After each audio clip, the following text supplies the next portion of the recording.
తనయులా అన్ని రీతులా ఆదరించగా తండ్రి పంపిన దేదీప్యమాన పరలోక స్వరం బలమును పెంచే శుద్ధాత్మ స్వరం దేదీప్యమాన పరలోక స్వరం బలమును పెంచే శుద్ధాత్మ స్వరం కృపాస్వరము కృపాస్వరము కృపాస్వరము కృపాస్వరము కృపాస్వరము కృపాస్వరము కృపాస్వరము కృపాస్వరము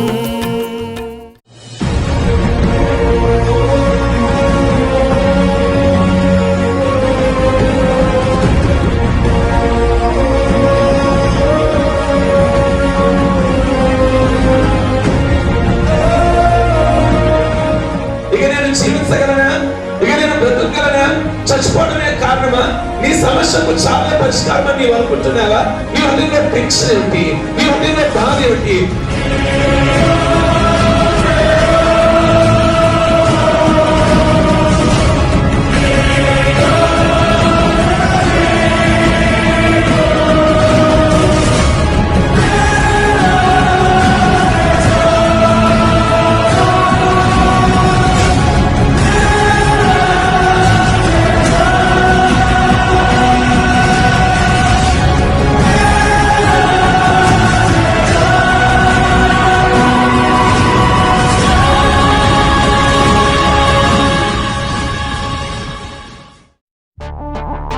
రండి, దేవుడు చేయు అద్భుత కార్యములను చూడండి.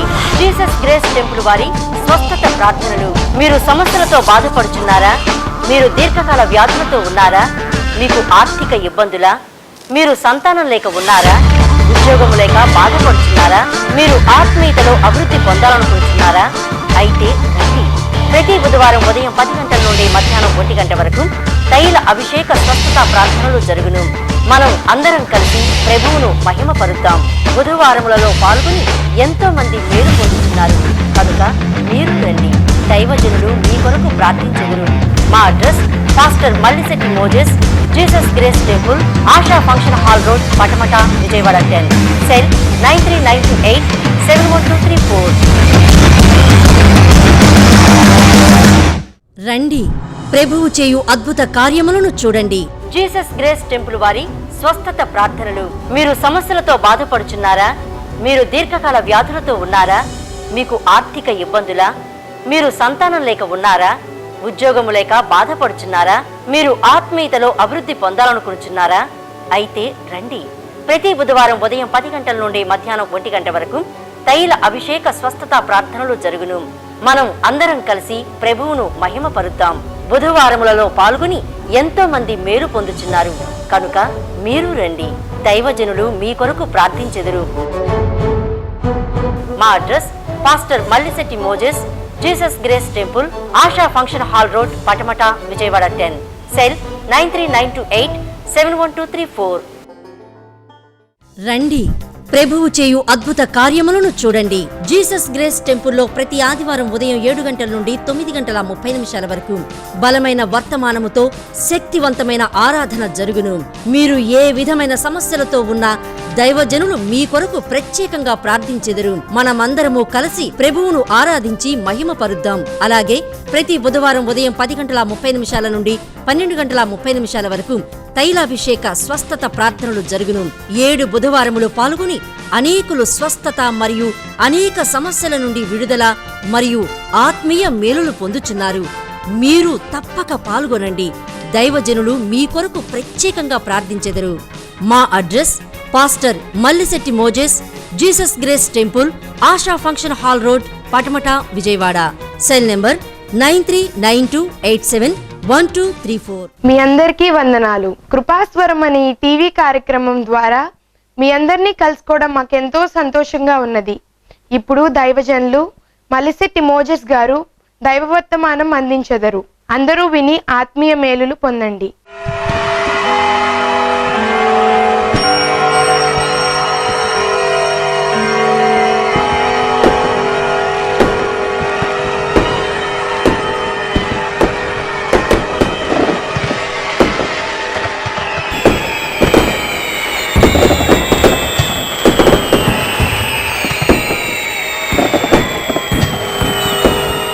మన ప్రభువును ప్రియరక్షకుడైన యేసుక్రీస్తు పరిశుద్ధ నామమును బట్టి కృపాస్వరం టీవీ ప్రేక్షకులైన మీ అందరికీ కూడా మా ప్రత్యేకమైన వందనాలు. ఈ కృపాస్వరం టీవీ కార్యక్రమము ప్రారంభించి 4 సంవత్సరాలు నుండి 5వ సంవత్సరంలోనికి అడుగు పెడుతున్నందుకు ప్రభువును బట్టి మేము మహింపరుస్తూ మీ అందరికీ కూడా ప్రత్యేకమైన వందనాలు తెలియజేస్తున్నాము. ఈ కృపాస్వరం టీవీ కార్యక్రమము మేమింత సుదీర్ఘంగా చేద్దామని మేమైతే దీనిని ఆరంభించలేదు, కానీ ఒక 4-5 ఎపిసోడ్లు ఇచ్చి మరి ముగించుకుందాం అని అనుకున్నాం. కానీ దేవుని మహాకృప వల్ల ఈ 4 ఏళ్ళు కూడా ఎక్కడా ప్రోగ్రాం ఆగనీయకుండా మరి దేవుని యొక్క వాక్యాన్ని అందించడానికి, సువార్తను అందించడానికి, అనేకులని ఆత్మీయతలో వర్తమానాల ద్వారా బలపరచడానికి ప్రభు ఎంతగానో మా ఎడల సహాయం చేశారు. అలాగే ఈ కార్యక్రమాల ద్వారా అనేకులు దీవించబడుతున్నారని, ఆత్మీయతలో బలపడుతున్నారని మాకు ఫోన్ చేసి తెలిపినప్పుడు మేము మరింతగా సంతోషించాం. ఏనాడు కూడా మరి మేము ఏ విధమైనటువంటి స్పాన్సర్ చేయమని ఎవరిని కూడా ఒత్తిడి తీసుకురాలేదు. కేవలము దేవుని సన్నిధిలో వచ్చినటువంటి ఆ ధనమును మరి కొంత మా ఖర్చులకు వాడుతూ మిగతాదంతా కూడా సేవకు ఖర్చు పెట్టడానికి కృపనిచ్చారు. ఇంతవరకు ఈ 4 ఏళ్లలో ఎక్కడా కూడా ఏ విధమైన బయట నుంచి స్పాన్సర్ లేకపోయినా, మాకు విదేశీ ఏ విధమైన ఆదాయం లేకపోయినా, కేవలము దేవుడిచ్చిన దానిలో నుండి ఈ కార్యక్రమమును కొనసాగిస్తున్నాము. కనుక ఇది ఇలాగే కొనసాగించబడాలని మీ అందరి ప్రార్థనా సహకారమును మేము కోరుతున్నాము. ఈ కార్యక్రమాల ద్వారా అనేకులు దీవించబడాలని, ఆస్వాదించబడాలని మిమ్మల్ని మరొక్కసారి ప్రార్థనా సహకారమును కోరుతున్నాము. కనుక ఈ విషయంలో సహాయం చేసినటువంటి దేవదేవునికి ప్రత్యేకమైనటువంటి కృతజ్ఞతలు తెలియచేస్తున్నాము. మన ప్రభువును ప్రియరక్షకుడైన యేసుక్రీస్తు పరిశుద్ధ నామమును బట్టి కృపాస్వరం టీవీ ప్రేక్షకులైన మీ అందరికీ కూడా మా ప్రత్యేకమైన వందనాలు. ఈ ప్రత్యేకమైనటువంటి సమయంలో పరిశుద్ధ గ్రంథములో నుండి దేవుని యొక్క వాక్యమును యాకోబు పత్రిక 3వ అధ్యాయము 2వ వాక్యాన్ని చదువుదాము. మనమందరము అనేక విషయములలో తప్పిపోచున్నాము. యాకోబు తన పత్రికలో ఈ మాట వ్రాస్తూ అన్నాడు, మనమందరము కూడా ఏదో ఒక విషయంలో మనం తప్పిపోతూ ఉన్నాము అన్నాడు. అంటే రక్షింపబడిన వారికి వ్రాయబడిన పత్రిక అది యాకోబు పత్రిక. ఈ మాట అన్యులకు వ్రాయబడిన మాట కాదు. మారు మనసు పొంది బాప్టిజమును పొంది దేవుని సన్నిధిలో ఆత్మీయంగా జీవిస్తున్న వారికి వ్రాయబడిన మాట.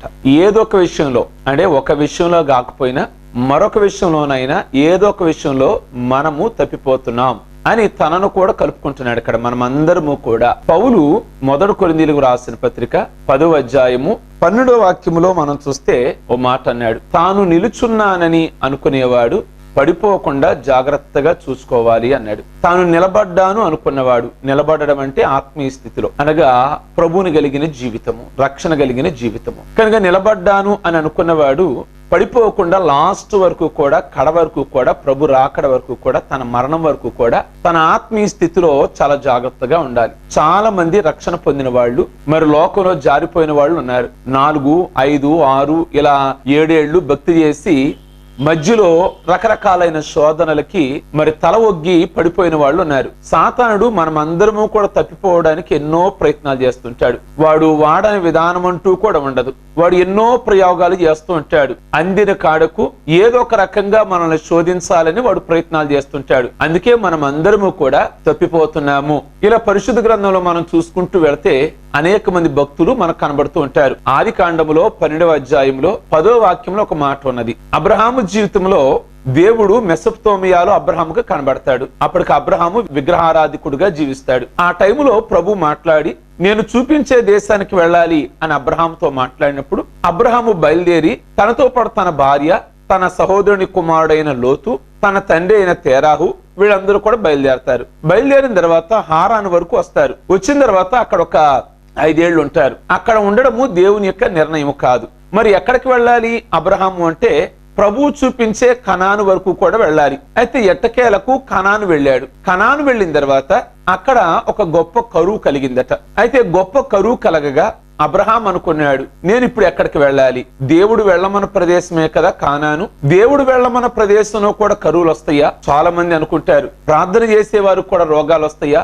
అయితే రోగాలు వచ్చినాయి గనక దేవుడు మన ప్రార్థన వినలేదనో, లేక మనం ఏదో తప్పు చేశామనో అలాగున కాదు గాని ప్రార్థన చేసేవారు కూడా రోగాలు రావచ్చు. ఈ లోకములో మానవులుగా మనం జీవిస్తున్నాం గనక ఈ లోకములో బ్రతుకున్నంత కాలము మన జీవితంలో కూడా బలహీనతలు అనేది, రోగాలు అనేది రావచ్చు, కరువులు అనేది రావచ్చు. ఆనాడు బైబిల్లో మనం చూస్తే యోదా బెత్లెహేములో కరువు కలగగా నయోమి ఫ్యామిలీ ఎలేమెలకు వాళ్ళు మోయాబు దేశానికి వెళ్లారు. అది దేవుడు నెరిగిన ప్రదేశం కదా.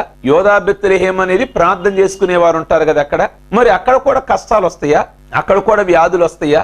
కనుక ప్రియ దేవుని బిడ్డలారా, దేవుడు అబ్రహామును కనానుకు వెళ్ళమన్నాడు. కనానుకు వెళ్ళిన తర్వాత కాస్త కరువు వచ్చింది. అనగా దేవుడు అబ్రహామును పరీక్షించడానికి ఆ కరువు రప్పించాడా? మంచి ఆత్మీయంగా ఉంటున్నాడు అబ్రహాం, విశ్వాసంగా ఉంటున్నాడు అబ్రహాం. కానీ ఆ పంపించిన కరువుకి తాళలేక, తట్టుకోలేక ఎక్కడికి వెళ్ళాలి అనుకున్నాడు అంటే ఐగుప్తు దేశానికి వెళ్ళాలి అని అనుకున్నాడు. కనుక ఆలోచన వచ్చిన తోడని ఐగుప్తు దేశానికి తన భార్యను, తన తమ్ముడు గారి కుమారుడైన లోతును వాళ్ళని తీసుకొని అక్కడికి వెళ్ళాడు. కనుక ఐగుప్తు దేశానికి వెళ్ళడము దేవుని యొక్క ఏర్పాటు కాదు. యాకోబు అంటాడు, మనమందరం ఏదో ఒక విషయంలో తప్పిపోతున్నాము అని. కనుక సాతానుడు ఐగుప్తు దేశానికి అబ్రహాము వెళ్లేలాగా ప్రయత్నం చేశాడు. కనుక ఐగుప్తు దేశానికి వెళ్ళగా ఐగుప్తు దేశంలో అబద్ధం ఆడవలసిన పరిస్థితి వచ్చింది.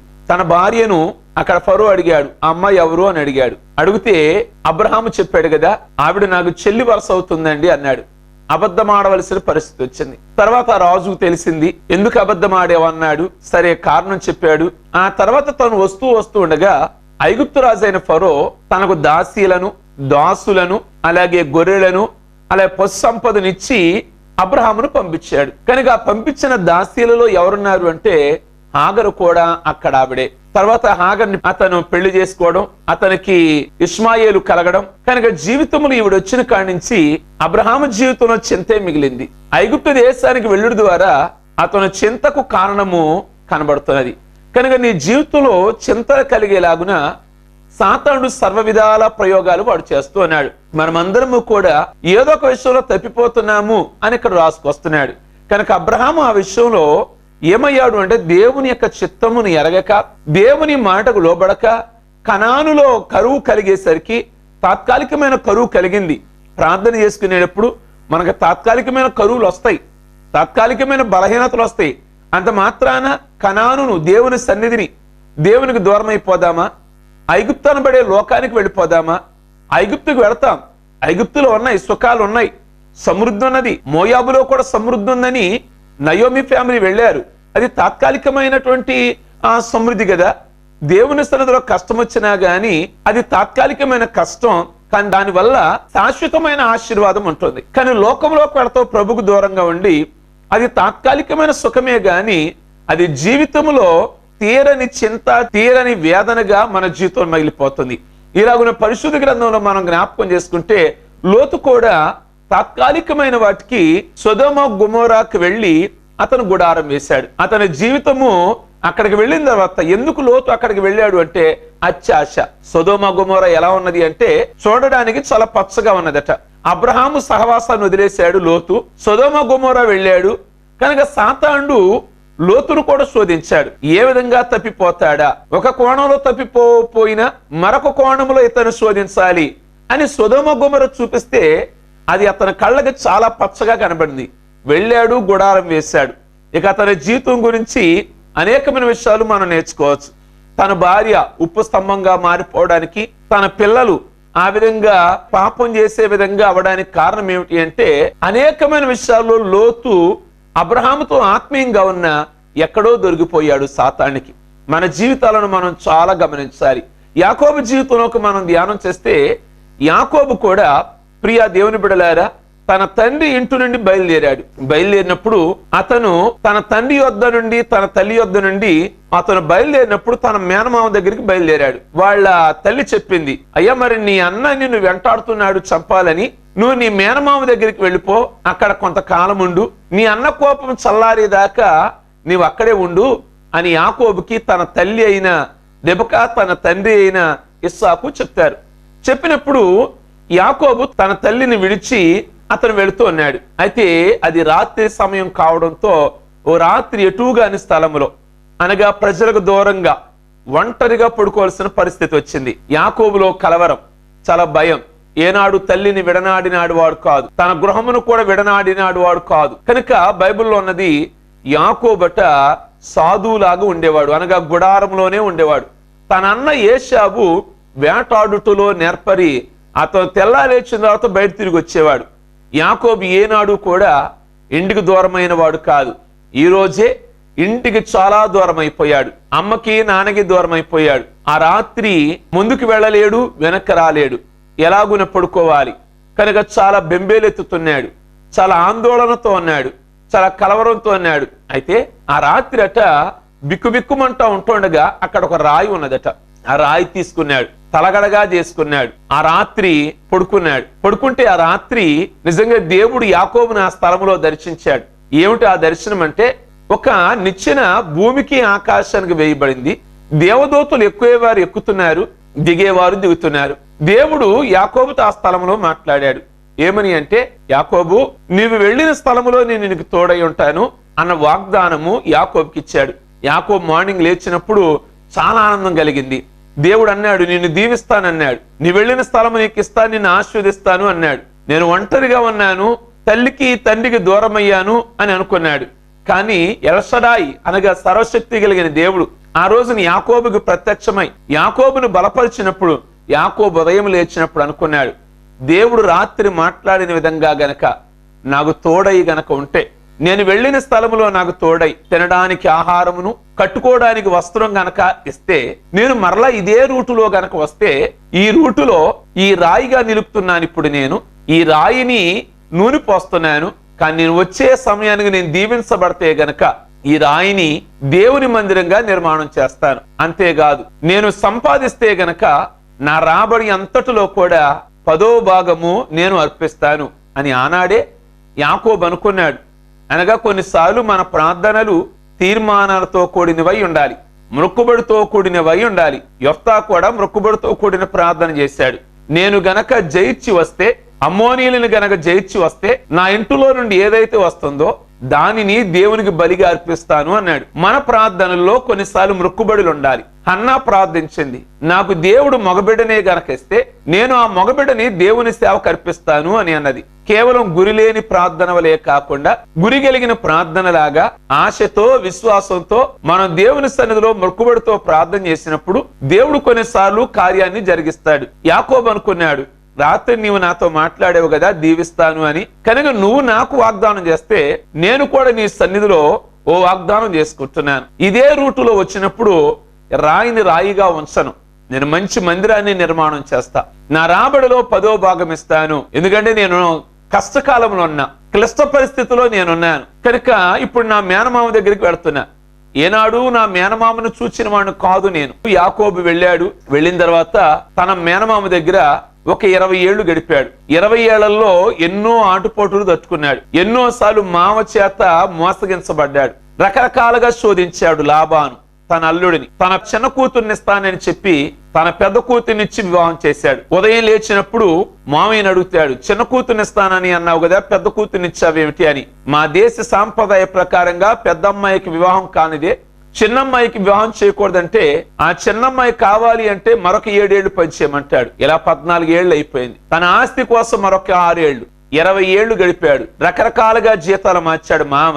1000 రూపాయలు ఉన్న జీతం 800కి, 800 ఉన్న జీతం 600కి, 600 ఉన్న జీతం 500కి, ఇలా తగ్గించుకుంటూ వచ్చాడు. రకరకాలుగా లాబాను యాకోబును మోసం చేశాడు. నిజంగా దేవుడు బేతేలులో ఆ రాత్రి యాకోబు కనబడి మాట్లాడాడు, నేను నీకు తోడై ఉంటానని. నిజంగా యాకోబు గనక దేవుడే తోడై ఉండకపోతే మామ చేతిలో సంపాదించిన సంపాదన అంతా పోగొట్టుకునేవాడు. చిల్లి గవ్వ కూడా ఉండేది కాదు. కనుక లాబాని ఎన్ని రకాలుగా శోధించినా యాకోబుకు దేవుడు తోడై ఉన్నాడు గనక ఆ విషయాలన్నిట్లో కూడా బయటపడ్డాడు. దావీదుకు దేవుడు తోడై ఉన్నాడు గనక సౌలు విష ప్రయత్నాలన్నిటి నుండి